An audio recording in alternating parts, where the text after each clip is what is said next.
নমস্কার বন্ধুরা, আমি সুমিতা। আমার চ্যানেল কিচেন সিক্রেটে সকলকে স্বাগত। আজ আমি মাছের একটা রেসিপি নিয়ে এসেছি। মাছ হচ্ছে কাতলা মাছ, সেটা ফুলকপি দিয়ে করব। ফুলকপি দিয়ে খেতে এর স্বাদ একটু অন্যরকম হয়, করে দেখবেন।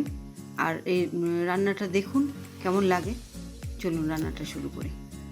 এখানে আমি মাছ আর ফুলকপি ভেজে নিয়েছি আগে। এখানে দুজনের রান্না করা হবে, সেই অনুযায়ী আমি মাপগুলো দেবো। ওই মাছ ভাজার তেলটা আমি নষ্ট করিনি, ওই তেলের মধ্যেই আমি রান্নাটা করব। তেলটা গরম হয়ে গেছে, এবার এর মধ্যে আমি একটা শুকনো লঙ্কা, দুটো ছোটো এলাচ মুখ ফাটিয়ে দিয়ে দিয়েছি, আর একটু জিরে ফোড়ন দিয়ে দিলাম।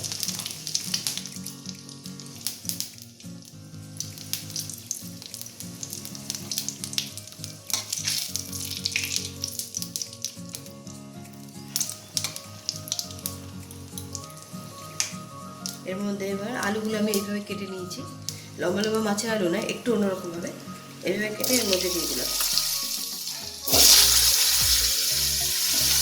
আলুগুলো এবারে দিয়ে দেবেন, সামান্য নুন দেবো, সামান্য একটু নুন দিয়ে দিলাম। এবার আলুগুলো ভেজে নেব।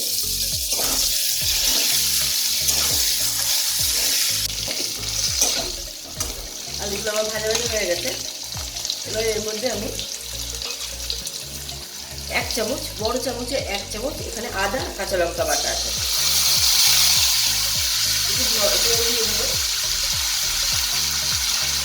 মশলাটা পুড়ে লাগে।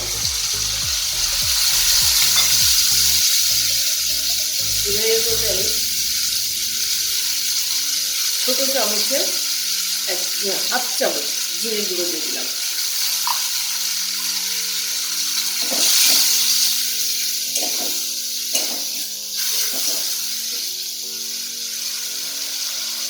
অল্প একটু হলুদ দিয়ে দিলাম।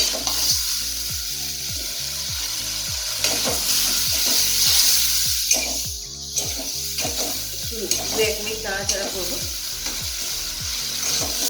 মশলাটা কষা কষা হয়ে গেছে, এর মধ্যে অল্প একটু টমেটো কুচিয়ে দিয়ে দিলাম, আর একটু কড়াইশুঁটি দিয়ে দিলাম। এগুলো একবার রান্না করে খেয়ে দেখবেন, খুব সুন্দর খেতে লাগে ফুলকপি দিয়ে কাতলা মাছ। এবার একটু নাড়াচাড়া করে নেবো আমি।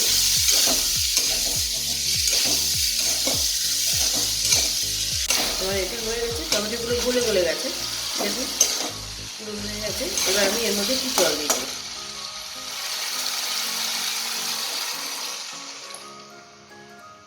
এবার এর মধ্যে আমি মাছ আর কপি ছেড়ে দেবো।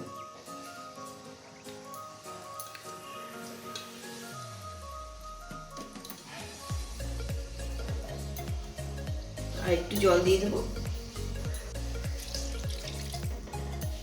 এবার এর মধ্যে একটু নুন আর মিষ্টি দেবো, দিয়ে ফুটবে।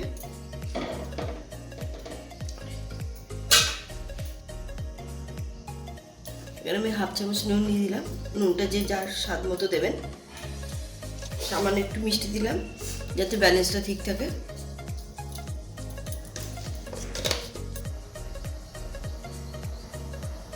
দুটো কাঁচা লঙ্কা দিয়ে দিলাম। এবার এটাকে আমি মিনিট 5 সাথে ফুটাবো। 5 মিনিট হয়ে গেছে, মাছের ঝোলটা হয়ে গেছে পুরো। এবার আমি এটাকে নামিয়ে নেব। ঝোল খুব একটা বেশি রাখবো না, অল্প ঝোলই রাখবো। আমার এই রেসিপিটি যদি আপনাদের ভালো লেগে থাকে তাহলে একটা সাবস্ক্রাইব, লাইক ও শেয়ার করার অনুরোধ রইল। সবাই সুস্থ থাকবেন, আনন্দ থাকবেন। নমস্কার।